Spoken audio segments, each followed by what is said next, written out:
नमस्कार बच्चों आज हम रिवीजन में लिट लकार करेंगे। तो बच्चों जैसे मैंने आपको बताया था कि हमारी सेकंड टर्म की सिलेबस की हम रिवीजन कर रहे हैं। तो ये रिवीजन में आपके पास धातु भी आएगी। इसमें आपने प्रत्यय तो फॉर्मूले की तरह याद करने हैं, इसे लिखने की ज़रूरत नहीं है आपको। एग्ज़ाम में भी अगर मान लो जैसे आपको आती है कि गम धातु लिखिए तो गम धातु ही लिखनी है आपने, ठीक है। ये पठ धातु है तो पठ धातु ही लिखनी है, प्रत्यय लिखने की ज़रूरत नहीं है आपको, इसको उतारने की ज़रूरत नहीं है। ये आपका एक फार्मूला है, इसको अपने दिमाग में रखना है और उसके साथ जो है आपने फिर धातु को लिखना है। तो सबसे पहले जो है बच्चों आज हम जो है प्रत्यय करेंगे। प्रत्यय में मैंने आपको बताया था कि प्रत्यय जो है वो धातु के पीछे लगते हैं। प्रत्यय क्या है? धातु के पीछे लगते हैं। तो आपने इस चीज़ का ध्यान देना है कि आपको अगर प्रत्यय याद होंगे तभी धातु जो है आसानी से लिखी जा सकती है, क्योंकि रट्टे लगाने की ज़रूरत नहीं है इसे। आपने प्रत्यय को याद करके और उसके आगे धातु को लगाते जाना है। लिट लकार में आपने ध्यान क्या देना है कि एक तो धातु के साथ छोटी की मात्रा लगती है। जैसे पठ है तो पठी बन जाएगा, धाव है तो धावी बन जाएगा, खाद है तो खादी बन जाएगा, भू है तो भवी बन जाएगा, है ना। गम है तो गमिश गमी बन जाएगा, ठीक है। गम गमी, भू भवी, खाद खादी और धाव धावी, पठ पठी, ठीक है। उसके बाद हम प्रत्यय लगाएंगे। जैसे क्षति जो है हमारा प्रत्यय है तो हमने उसको लगाते हुए चलना है। तो अब देखिए सबसे पहली बात है कि जब हम धातु को याद करें तो आपने ध्यान देना है कि पुरुष और वचन। मैंने ये कराते समय भी आपको बताया था कि पहली लाइन में हमने इसको चार डिवाइड इक्वल पार्ट्स में डिवाइड कर देना है। फिर पहले में पुरुष और वचन आ जाएगा, वचन में एक वचन, द्विवचन और बहुवचन, है ना। और पुरुष में प्रथम पुरुष, मध्यम पुरुष, उत्तम पुरुष, है ना। तीन तरह के पुरुष है। वचन जो है वो भी तीन है, पुरुष है वो भी तीन है। इनको हमने लिखना है। फिर हमने उसके बाद जो है बीच का प्रत्यय लिखने हैं। बच्चों एक चीज़ और कि ये जो आपकी धातु है ये 5 नंबर की है और 5 नंबर को हमने डिवाइड कैसे किया हुआ है, एक एक पंक्ति का। जैसे 1 नंबर की ये ऊपर वाली है एक वचन, द्विवचन, बहुवचन। दूसरे नंबर के पुरुष है ना। फिर 3 नंबर एक लाइन, 4 एक लाइन, 5 एक लाइन। तो ये 5 जो हैं आपके अलग अलग किए हुए हैं कि वचन 1 नंबर के, पुरुष 2 नंबर के और फिर उसके बाद बीच का जो भाग है वो एक एक नंबर का। 5 नंबर की आपकी धातु है। इस तरह से डिस्ट्रीब्यूशन है इसका। तो आपने ध्यान से याद करना है क्योंकि हर एक उसका मार्क्स है, ठीक है। तो अब आ जाइए मेरे साथ साथ, आप बोलेंगे और इसको हम याद भी करेंगे। पुरुष, वचन, एक वचन, द्विवचन, बहुवचन, प्रथम पुरुष, मध्यम पुरुष, उत्तम पुरुष।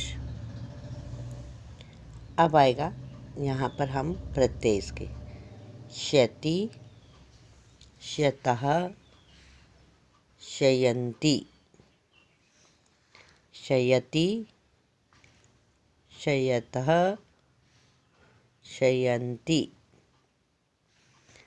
क्षयसि, क्षयथः, क्षयथ, क्षयसि, क्षयथ, क्षयथ,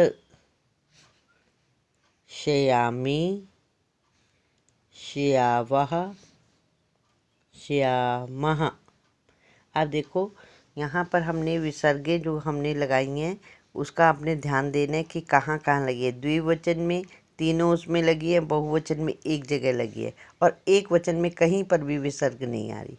ठीक है, तो ये चीज़ दिमाग में रखनी है आपने। फिर से बोलेंगे, शयति, शयथ,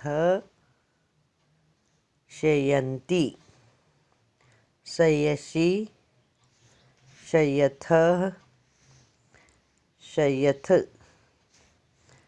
शयसि, शयथः, शयथ, शयामि, श्यावः, श्यामः। तो इस प्रकार से आपने प्रत्यय को याद करना है और आपने लिख कर भी देखना है। इन प्रत्ययों को आप लिख कर देखिए, एग्ज़ाम में जो है आपके ये प्रत्यय जो है अगर याद होंगे तो धातु याद करने की ज़रूरत नहीं पड़ेगी। धातु को तो आप आगे ही लगाते चले जाएंगे। जैसे पठ है तो पठ ही आ जाएगा इसके आगे।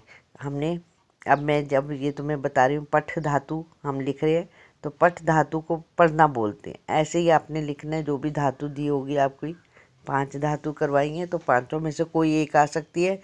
तो आप जो है उसको लिखते समय क्या करेंगे, डिवाइड पहले करेंगे 4 भागों में, इक्वल 4 भागों में। फिर उसके बाद जो है आप पहले ऊपर पुरुष और वचन लिखेंगे। फिर वचन में एक वचन, द्विवचन, बहुवचन। फिर उसके बाद पुरुष लिखेंगे, प्रथम पुरुष, मध्यम पुरुष, उत्तम पुरुष।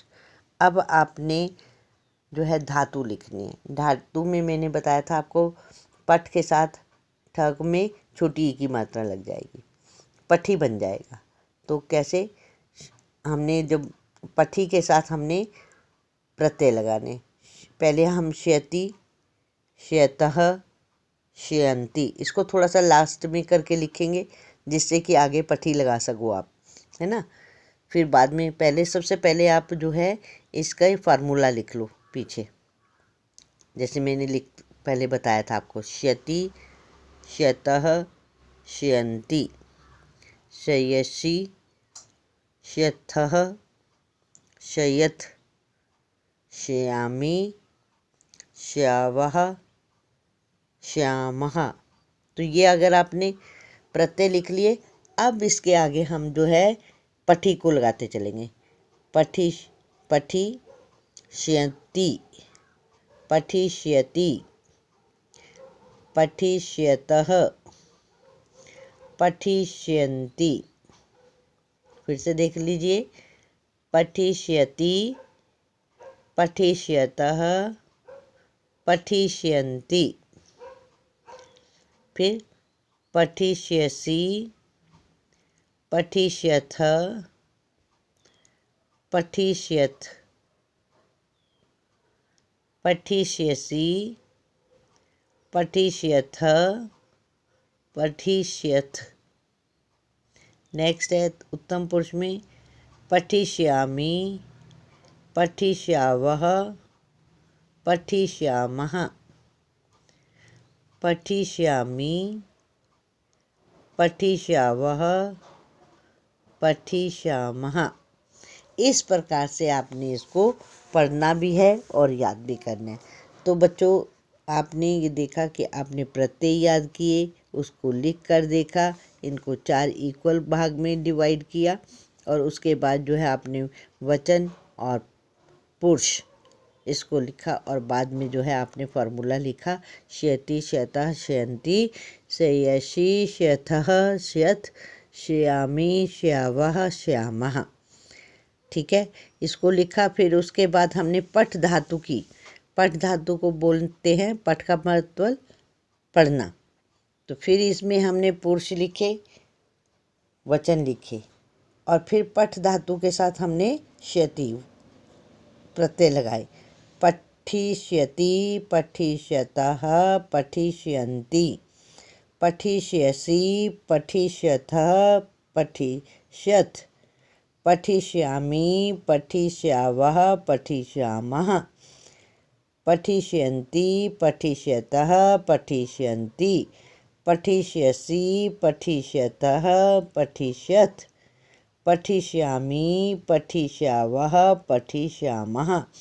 तो इस प्रकार से आपने जो है इसको याद किया और बोल कर देखा। बार बार बोलने से जो है आपको बोलना भी आ जाएगा और साथ में फिर जो है अशुद्धि भी नहीं होंगी, लिखना भी आ जाएगा। लिखने का अभ्यास ज़रूर करना है और ध्यान रखना है कि आपने मात्राएं ठीक डाली हैं कि नहीं। छोटी ई की मात्रा ही लगती है इसमें, सब में ध्यान रखें कि धातु जो है उसमें छोटी ई की मात्रा लगती है। तो इस चीज़ का आपने हर चीज़ उसमें ध्यान रखना है और विसर्गों का ध्यान रखना है। तो कल फिर मिलते हैं, इसके आगे की हम धातु जो है वो लर्न करेंगे, याद करेंगे और आप जो है पहले से ही तैयार बैठेंगे। तो कल फिर मिलते हैं, तब तक के लिए नमस्कार बच्चों।